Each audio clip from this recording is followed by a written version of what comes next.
Aloha and welcome to KTA Quick and Ono Recipes. I'm Chef Grant Sato, and today I'll be preparing for you easy anchovy broth ozoni.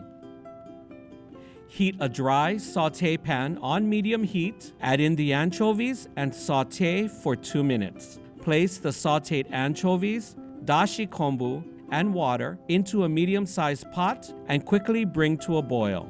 Then reduce to a simmer for another 5 minutes.